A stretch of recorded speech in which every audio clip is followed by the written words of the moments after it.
이런 때 우리 정치권은 말로만 하는 경제 살리기는 안 될 것 같아요. 실천이 필요한 시기인 것 같습니다.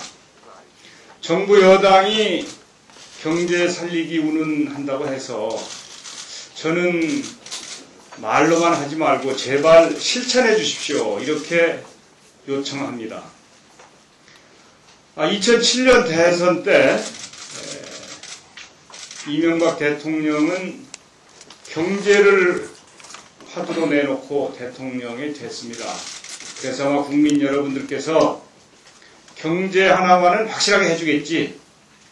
민주주의에도 문제가 생길 수도 있고 정치 행태가 국민의 기대에 못 미치겠지만 그래도 경제 하나는 살려주겠지 했는데 지금 경제가 어떻습니까? 그때 이명박 대통령이 747 공약을 했는데 747 공약이 어떻게 실천되고 있는지 점검해 보았으면 거기에 대해서 답하시라 이렇게 요구합니다. 그런데 또 선거 때가 되니까 경제를 팔아먹으려고 하고 있어요. 말로 하지 마시고 실천하십시오. 성적표를 내놓으십시오.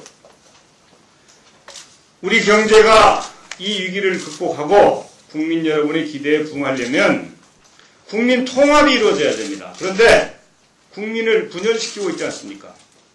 정치 보복하고 공안정국 만들고 이 사람 저 사람 잡아들여서 족치고 이게 지금 이 정권의 행태 아닙니까? 그러니 국민 통합이 될 수 있습니까? 국민 통합이 되어야 정치도 잘 되고 의회도 잘 되고 그래서 경제 살리기에 모두가 함께 힘을 합칠 수 있는 것이죠.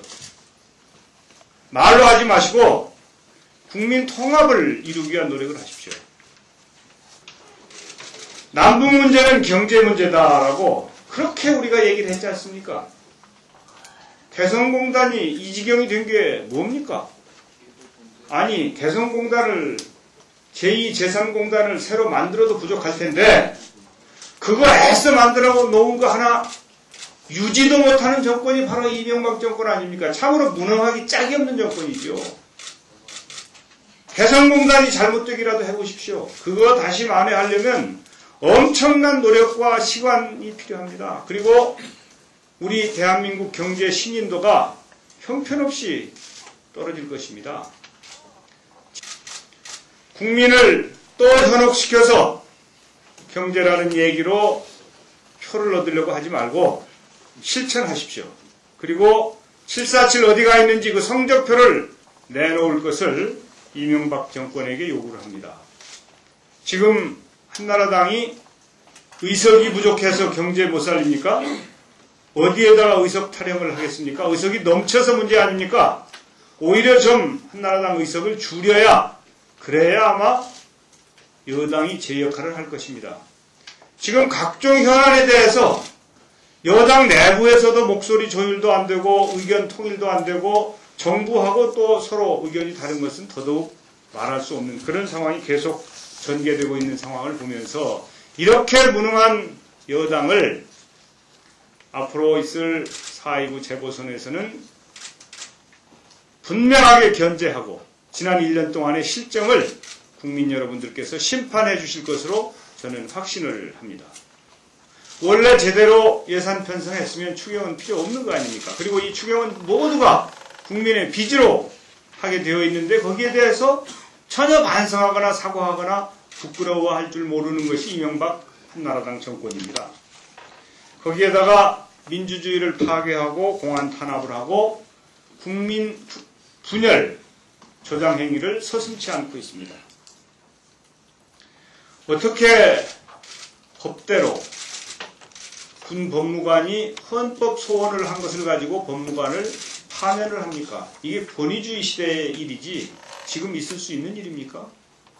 아니 군 법무관도 법무관 시험이나 사법시험을 합격한 법조인입니다. 그 법조인이 양심에 따라서 헌법 소원을 다 그야말로 헌법 기본권에 의해서 한 것을 파면을 하다니요. 이게 말이 됩니까?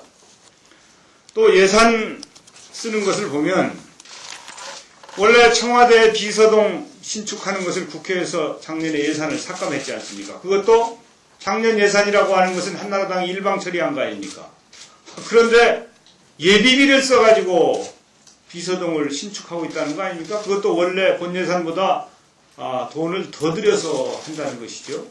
원래 예비비라고 하는 것은 재해대책이나 홍수 이런 때 쓰는 것이죠. 예비비를 도대체 지금 연초에 청와대 건물 짓기 위해서 예비비를 쓴다? 이게 경제 살리기 하고 일맥상통하는 것입니까? 국민 여러분들이 얼마나 걱정하시겠습니까? 네티즌들 정부에 대해서 비판만 하면 별의별 법을 다 적용해가지고 잡아들이고 압력 넣죠. 또 비정규직 양산하기 위해서 법을 내놓는다고 하는데 한나라당 내부에서도 의견 통일을 못해요. 정부하고 또 당정협의를 했다고 그러는데 그것도 제대로 합의가 되지 않습니다. 이런 서리인 것을 내놓고 일방적으로 밀어붙여서 비정규직을 더 양산하려고 하는 이런 잘못된 것. 양도세 중과를 폐지하겠다고 하는데 이거 부동산 투기 일어나서 또 우리 경제 다 망치면 이왕 이 사람들이 잘못해서 망친 거 더 망치면 어떻게 하려고 합니까? 여기에 대해서도 지금 당정 간에 합의가 되고 있지 않잖아요. 전체적으로 정말 이 정권은 반성해야 될 일이 너무 많은데 전혀 반성하지 않습니다. 반성하지 않는 정권은 성공하기 어렵습니다. 제발 지난 1년 성찰을 통해서 반성할 건 반성하고 제대로 된 정책 집행과 자세를 통해서 국민 여러분 걱정 덜어주시기 바랍니다.